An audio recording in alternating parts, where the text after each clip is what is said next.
Hello, my name is Maurice Washington. I want to welcome everybody to another episode of Executive Talk. Those that are watching on live TV, or those that are watching on Facebook, or those that are watching on YouTube, thank you very much. Remember, on Facebook and also on YouTube, those are two mediums that we can utilize to actually have the conversation. So if you do have questions, if there's something that within the show that hit you a certain way, please feel free to use those mediums to actually communicate with us. So that way we can communicate with you and get your questions answered or create the dialogue. This information here can help a lot of people. Maybe you have we don't want anybody to be stuck based off of what they hear. We want to make sure that you end up freer than what you started when you watched it. Understand, we want to make sure that your hearts are open. And what does that mean? Meaning some of the information may come to you and may hit you the wrong way. It may hit you personally. That's okay. Maybe that's the truth that's hitting you. Maybe that's a place to explore. So please open up your hearts before watching and before we engage into the show. A lot of these shows for me specifically are helping me out as well. So everybody's being helped out. This is the Lord's message. I'm just the messenger. So let's go ahead and get into today's topic. We're starting a new series. And this particular series is How Secure is Your Business? Now I want you to take that in for a minute. What does that mean to you? Probably you're thinking, well, you know, I work from home, so you know I don't really need security at my business, so I don't need that. Or you're thinking, well, my office is very secure. You know, I have cameras and I have everything all set up. Maybe that's what you're thinking about. But the key word I want you to actually key in on is secure. We're not talking about your regular secure as far as the security measures. We're talking about the inside secure. How secure is your business? So that's exactly what we're talking about when it comes to opening up your hearts. Because it's very easy. You know how we do it in church. Oh, my neighbor over there, yeah, they're definitely insecure. Or my husband or my wife, they're insecure, so I know what you're talking about. What about you personally? This is for you to open up and explore where you're at, not where your neighbor's at. So let's go ahead and get into this. And let's go back to Genesis 1 and also explore Genesis 1:31. So obviously there's a huge gap in scriptures, but this is why. Let's go ahead and start with 1. In the beginning, God created the heavens and the earth. Now the earth was formless and empty. Darkness was over the surface of the deep, and the Spirit of God was hovering over the waters. Okay, if we jump to Genesis 1:31, we have God saw all that he had made, and it was very good. And there was evening, and there was morning, the 6th day. Now, there is something about this time frame that I didn't pick up on, and as you know in my shows, all these are all new revelations to me as I'm reading the scriptures and rereading it.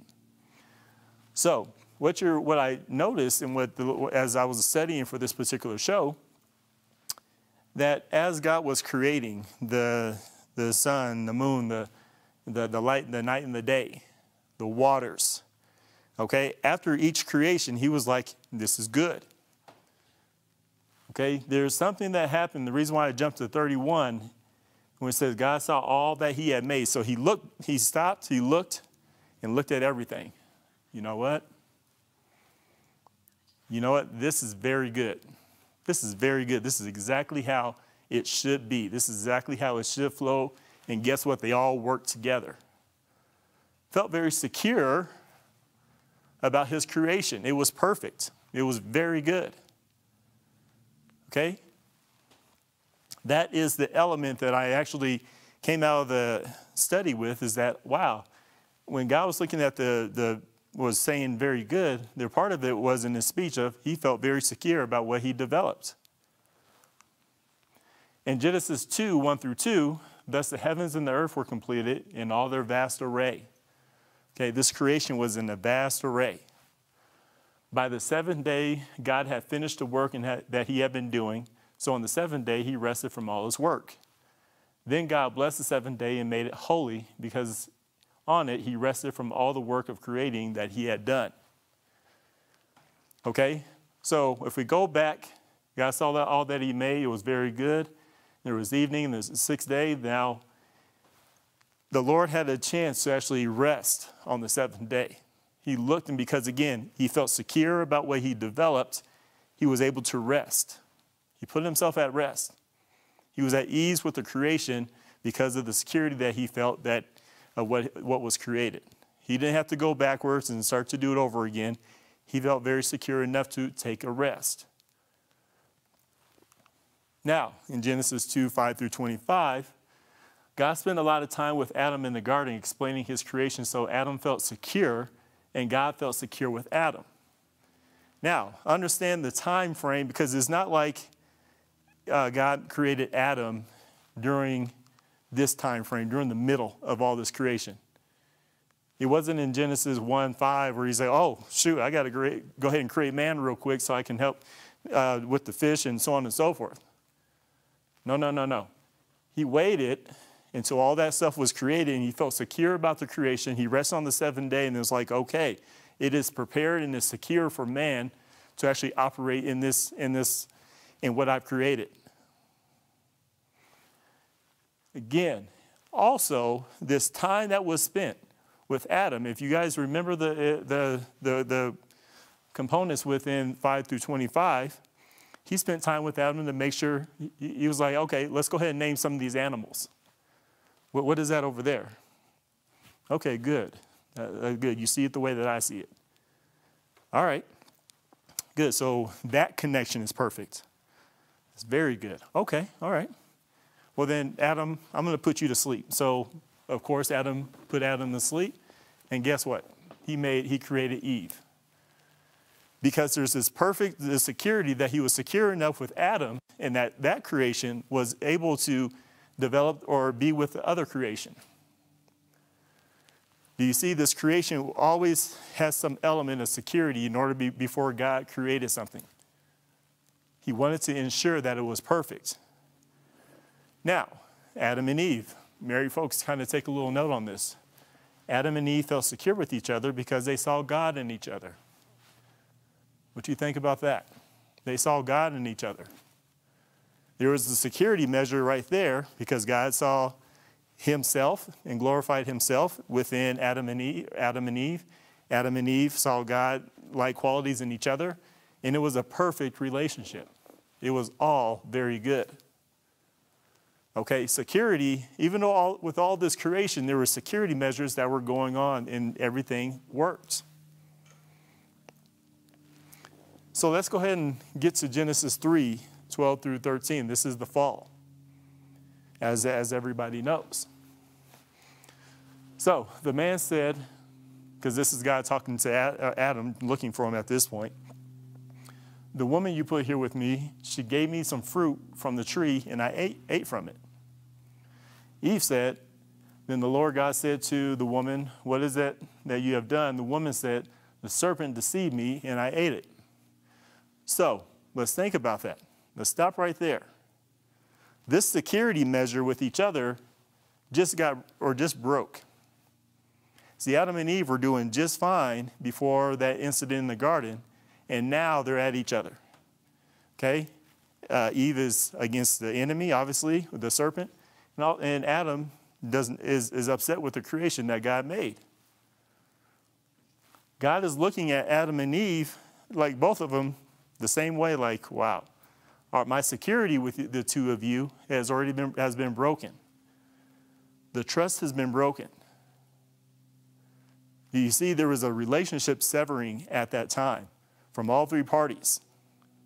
They saw their flesh. They saw their own insecurity start to show within themselves. They didn't even feel secure with themselves anymore. Guess what? Before the fall, and that's the last part of Genesis in chapter 2, Adam and Eve were both naked and they felt no shame. Guys, remember that scripture? Well, guess what? They felt secure. They weren't looking at, oh, shoot, I'm naked. Let me cover this up. They weren't looking at their essentials. They were just looking at the beauty of everything. Everything was beautiful.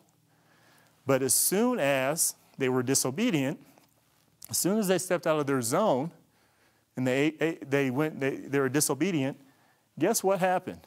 They got ashamed of where they were at. They got insecure immediately.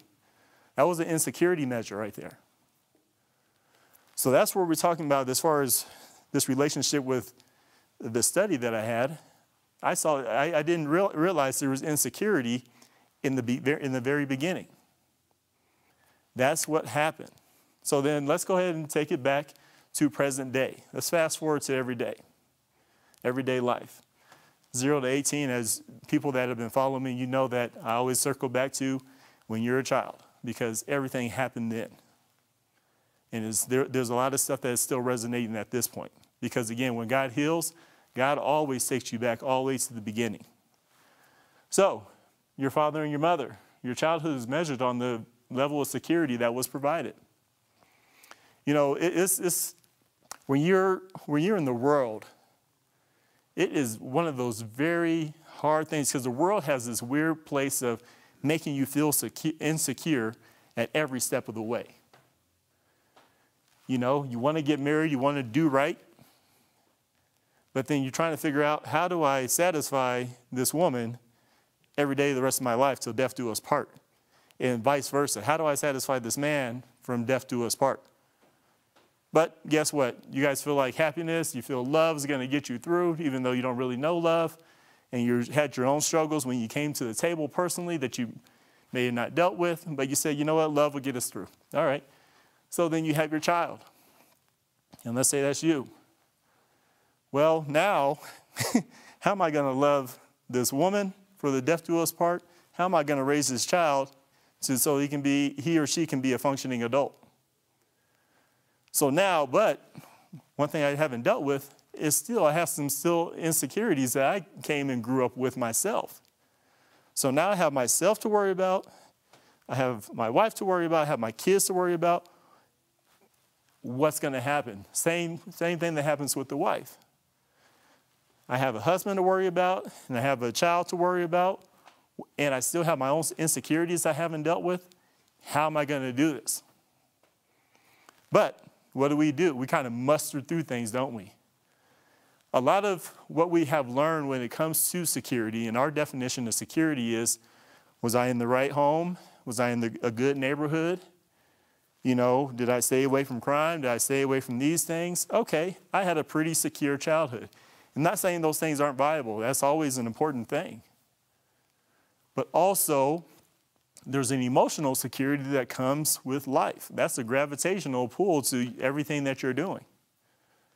So you may have conquered one element of security, but there's a huge element of security that may have not been touched on. So, you know, and it's also weird. Let's be real. Just because I give you a couple of you shouldn't do this, or you shouldn't do this, or you should do that tips, does that feed security? The insecurity that you may be developing, or the questions that you may have. Because guess what? Even as adults, how many questions do you have about life right now? Let's think about it. What happens when change happens?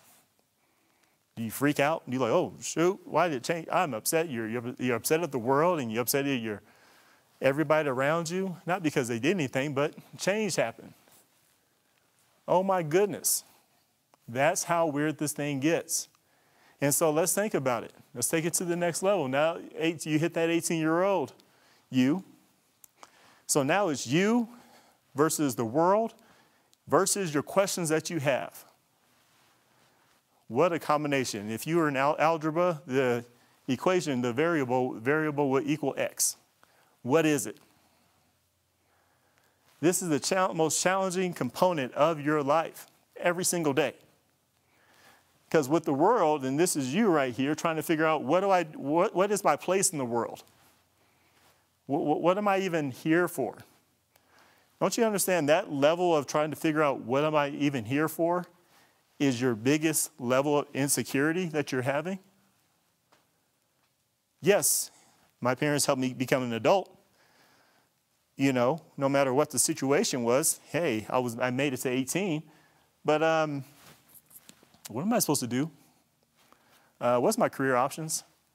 Why am I going for that? And okay, fine, I need to go ahead and because, you know, a lot of the conversation is, as a parent, is go get a job, go get your own place, and go live your own life.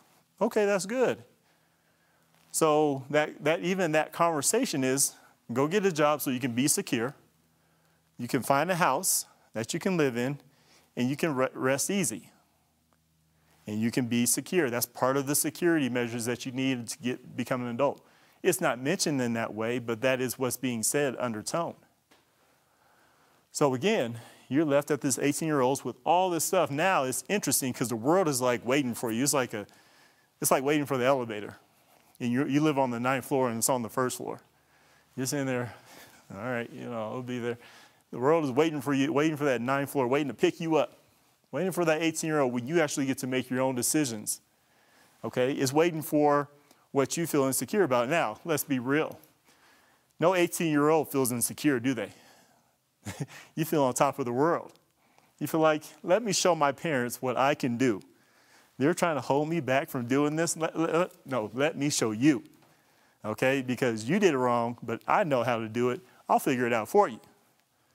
So what do? We gung-ho. We don't really recognize the questions that we have. We go straight to the world and say, yes, world, come on. Me and you, let's battle. I'm going to go ahead and show the world they've never seen anything like this before. Wow. The enemy loves this time frame because you're still left with questions, but you don't realize that you have those questions going on. And no matter what, hear me now, no matter what you need, there's a vital need to feel secure. You don't really think about it, but it's always there. And everything you're doing, when you're looking around and say, no, when you say, no, I'm not going to do that, what are you really saying? You're saying, I don't feel secure with that. But no matter what, you need to feel secure. It's a major component of your life. But how often do you think about it and just operate in it? There's a difference. So let's go ahead and talk about security. Let's talk about how secure, let's go ahead and reference the topic of the show, how secure is your business? What is security? Now, the definition of security is the state of being free from danger or threat. Remember that example I just laid out to you? The state of being free from danger or threat. Now, this is in, I Googled the definition, so it's a Webster Dictionary type of definition, so it's not coming from the Bible. Just make sure we're clear on that. But nonetheless, this is how we feel, don't we? How much does this resonate with you in your day? Stop for a minute as you're watching the show and look around your house and think about the things that you feel like you're missing. Stop for a minute and think about, oh, you over-purchased this or you have this and you have extra here. Those are all security measures, aren't they, in some way, shape, or form? The state of being free from danger or threat, because you're trying to predict the future, just in case, because that unknown is a security issue. That requires faith. But how often are we walking in the world walking in faith? Not very. So this insecurity becomes a state of being, and that becomes our reality of life. In Hosea 4:6, it reads, my people are destroyed from lack of knowledge. What knowledge are they destroyed from? That seems like did they not go to Harvard? Did they not go to college? What knowledge is God talking about in this scripture? It's emotional knowledge. This lack of understanding where security is and how that functions in your life creates destruction. It already says, my people are destroyed from lack of knowledge. So if I'm the enemy, I'm reading God's word, and I understand that, what am I going to do? Because it says, John 10:10 here says, the thief comes only to steal and kill and destroy. So understand, if we're operating from this place and the enemy's only number one goal or his goals are to steal, kill, and destroy, and this scripture reads, my people are destroyed from lack of knowledge, doesn't the enemy come from your lack of knowledge, your lack of understanding? That time frame when you were 0 to 18 and you didn't really get the concept of security, and maybe your parents didn't get the concept of insecurity or security and what that meant. This is not a hit you in the face and turn off the TV right now. This is a moment of truth. This is the moment of actually reflection. So again, that destruction for that knowledge that we don't understand, you're wide open. You're open season for this destruction. No matter how you're trying to ward and move from the enemy is looking at your destruction from your knowledge. So no matter how, it's not about running because your knowledge is still running with you. It just takes you further away. Weird thing about insecurity that as I was meditating and studying, insecurity is hidden and exposed all in the same breath. Why am I being quiet? Because I want you to think about that for a minute. Insecurity is hidden and exposed all at the same time. You don't really know that you have it, but it can show up in your physical. It can show up in your speech. It can show up in so many different areas right in front of you, but you don't know what that is. You don't know where it's coming from. You don't know what the root issue is, but it's right in front of you. My people are destroyed from the lack of knowledge. The fact that is hidden, and the fact that it's exposed at the same time, we can't piece that together. The thief comes only to steal and kill and destroy. That's where the destruction happens. So, if I was in security, where would I attack? If I was the enemy, how can I actually train your body and your mind and your tongue and your heart? Because that's what the enemy is going to do. He's going to train all three of these major areas that are viable here that are going to expose your insecurity. Because in this exposure, in these three vehicles, is where the destruction can outwardly happen. In these three vehicles, your heart and your tongue and how you think, and if all those can register all in one way, I can destroy outwardly. And also, I can train myself to destroy myself inwardly. That's the trail of thought when it comes to the enemy's plan of destruction, when it comes to insecurity. Now, in Galatians, the acts of the flesh are obvious: sexual immorality, impurity, and debauchery, idolatry and sorcery, hatred, discord, jealousy, rage, rivalries, divisions, factions, and envy, drunkenness, orgies, and the like. Now, what is it? These are not natural things for us to do. It's natural for us in the flesh to do, but it's not in your spirit to actually consume these and actually operate them. That's why God is against these things. God is mentioning it is not of you. That is not who you are.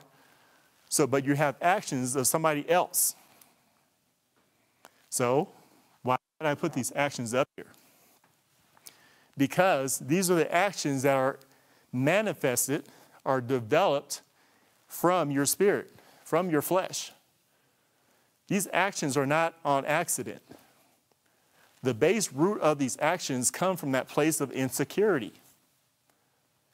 That hole that you're missing. So sexual immorality, is that supposed to be part of where you are? No. That is a sign of your tongue, mind, and heart set in a place of insecurity that's allowing you to go ahead and defile yourself. That is the root to actually manifest all these things. That's where the destruction starts to come in. That's why this part gets dangerous. Because you're like, well, Lord, I'm trying to stop. I went and got baptized and everything. I just can't stop. Understand, insecurity is running a life of its own. You haven't dealt with that insecurity, whatever that is. It's like a full-grown adult with you. It's just running. At any given point, when you're trying to be cool, and all of a sudden, sexual immorality, okay, rage, all these things.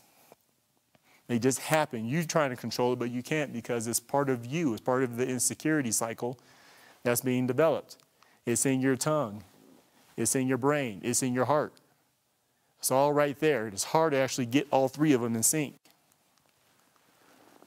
Did you know how much of a driving force insecurity plays in your life. Have you ever thought about that? Have you ever, those with kids, your kid comes in and just does something weird and you just yell at them? Because that's the first reaction. Now, I understand the moment. It's like, wow, what are you doing? Okay? Do you realize what I'm doing? I mean, it's a whole situation. I get it. But that rage is the first reaction. Is handling that situation right then and there. Is that the way that we should be addressing it? Because that becomes now that child's new paradigm, doesn't it? Of how to deal with conflict. Insecurity will weaken your faith. It will weaken your trust. It will weaken your spiritual relationship. It will weaken your decision making. It will weaken your character and also weaken your stance for the truth. So understand, it starts to kind of constrict your heart. See, the enemy was a serpent, wasn't he? So if I'm a serpent, I'm going to go ahead and constrict the things that you need to function in order for you to be in faith. So I'm going to constrict your heart. So that way your faith, your trust, your spiritual relationship, decision making, your character, and stance on truth always does not function. It always operates in a place of insecure, so that way you can be secure with the flesh. Think about that. It becomes a relationship with self-righteousness. A person will create security based on what their flesh desires. A person will magnify their own understanding of security. Because again, one of the most impactful things that we talked about in this, you need to feel secure. That is paramount. It is part of you, it's part of how you need to feel every single day in order to do what you're doing. That level of confidence comes from some kind of security. You can create a lifestyle that you feel but it's based off the flesh. It's what you think on your current mindset as to what security looks like. And you can become self-righteous with that and judge others based on what they don't have or whatever the case may be. But guess what? You're developing your flesh, but you don't know that. All right? Now, what to do with this show? Above all else is the first part. Think about it, consume it, process it. Open your spirit so you can be prepared for the next show. Because in the next show, we're actually going to talk about how it starts to show up with your employees and everything of that nature. I want to thank you guys for joining in, but fortunately, I have to get back to work. You guys have a good day.